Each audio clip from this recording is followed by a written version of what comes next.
we have fans. Look at that. I'm your host, BVP, aka Bill Van Patten, the diva of SLA. Sorry. I'm the guy bringing sexy back for second language acquisition. Shut up. I'm not going to douche you now, Walter. Okay, with me, my co-host. This time I'm going to introduce Angelica first. Angelica Kramer, back from Germany. Yay! Yay! Boy, did we miss you, my God. This guy was working my nerves like a squirrel on a nut, let me tell you. Poor Bill. I know. Poor Walter. Thank you. Poor Walter. Yeah, poor Walter. Oh, Walter. Okay, and my other co-host, Walter Hopkins. Walter, say hi to the crowd. Hello, everybody. Yes. Hey, Walter. Woo! My own personal volleyball. Well, we are live here at the annual ACTFL meeting, or convention. This is a convention, not a meeting, right? It's a convention, yeah. Convention, yeah. I tell you, man, the glitter, the glam, I tell you, the gowns. Have you been watching this parade of people here? Hello, are you seeing what I'm wearing? Yes, I'm seeing what the audience at home can't see what you're wearing. That's true. She's wearing a tiara, one of those plastic little paper ones that lights up. It says 21. I don't know what the 21 stands for, but I mean, you passed 21 a long time ago, but I'm not. What, a long time ago? No. Just very recently. Oh, gosh. I found it. You know? Well, I did, we're in San Diego for ACTFL. I did some research on this. I don't know if you all know this. Do you know who the famous people from San Diego are? Some of the famous people from San Diego? Cameron Diaz, Gregory Peck was from San Diego, Robert Duvall, Kathleen Diamond, I can't say her right, Mayim Bielik, remember her? She's great.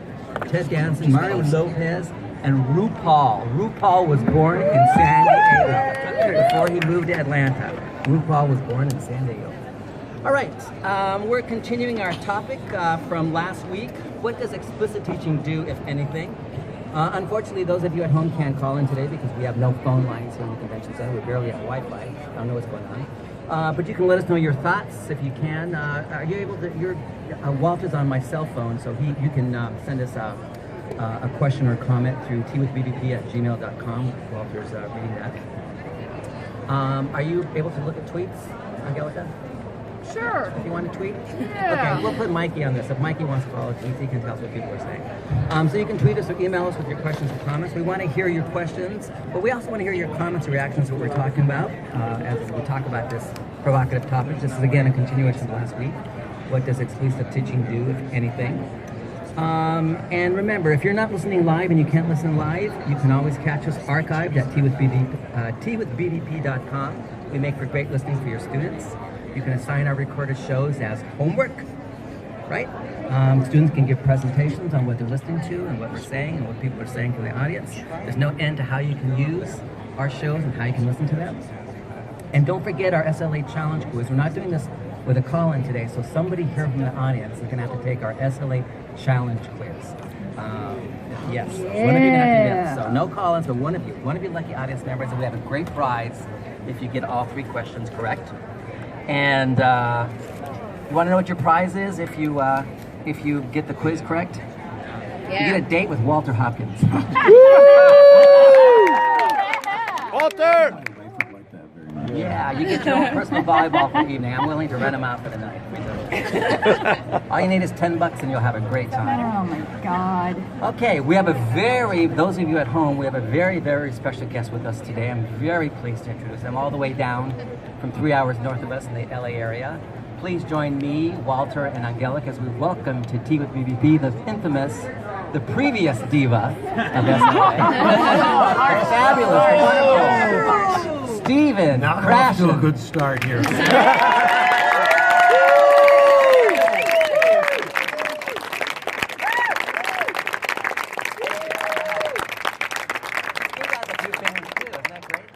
Steve, so how you doing? You can punch him if you want. Not bad. Good to be here. Oh, Thank you. In fact, at my age, it's good to be anywhere. Don't talk to me about age. I looked at myself in the mirror the other day. I said, how did I get so wrinkled? Then I moved the mirror from my ass to my face, and it really God. No, it's true. You know, when you get older, things start going Shake south. your head, Angelica. Oh, I'm shaking. Are you kidding me? I'm shaking. Don't be like that. Okay, before we begin, a not-so-gentle reminder that we are pushing to make it to 1,000 followers on our newsletter by December, so please get people to sign up. We're almost there. It's a few to go. Luke is pushing me on that, so please have your friends, colleagues, and students sign up. And we have a shout-out to the SLA students from the University of Oklahoma. Do you want to wave and say... Woo! Again, our topic today is what does explicit teaching do, if anything? This is going to be a great topic for me and Steve to talk to you all about. By explicit teaching, I think you all know what we mean. We're talking about the explicit teaching of grammar and vocabulary along with explicit practice. Now, there are lots and lots of issues buried within this topic, and we may have to have additional shows on this. I got a great topic for our next show, which I'll get to later. But let me throw out something here for those of you in the crowd and those of you at home. If your goal is language acquisition, if your goal is some kind of proficiency, then explicit teaching is at best, a waste of time. Let's start right there. At worst, it could actually be detrimental for your endeavors and what you want to do. Now, I know this rankles the feathers, or ruffles the feathers of some of my colleagues out there, some of my colleagues that I work with. But I think we need to be clear about one thing. Steve and I have both been involved in research for a long time, and I don't think there's any solid evidence anywhere that, in fact, I know there isn't, that explicit teaching is necessary for language acquisition. And again, at best, and I'm being very generous by saying this, at best, the evidence that it's been beneficial is weak in my mind, from my review of literature. Again, I know that's going to throw a few people off out there, but that's how I see things. But what better person to have with us here today at ACTFL to talk about this but Steve Crashton. So Steve, I wondered if you wanted to make a little comment about explicit teaching, explicit practice before we start taking questions from the audience or talk to anybody else. I want to make a big comment about it. No Do it, question. Steve. Do Sure. it. Do it. Contrary to popular opinion, I am not opposed to teaching grammar. I would never say teach grammar, go to jail. Grammar is evil, but it's limited. That's the point. It has a few functions. It's hard to learn. It's hard to apply. I have hypothesized a long time ago that certain conditions have to be met in order to use grammar, and they are daunting. First, you got to know the rule, and linguists haven't described all the rules. Grammar experts don't know all the rules. The best grammar teachers will admit to you they don't know all the rules. They don't present all the rules. The best students don't learn all the rules, and the ones they learn, they don't always remember. So we're talking about a very small set of possible things to learn. Number two, if you want to use grammar, not only do you have to learn the rule, you've got to be thinking about correctness, which is kind of an unnatural thing to do.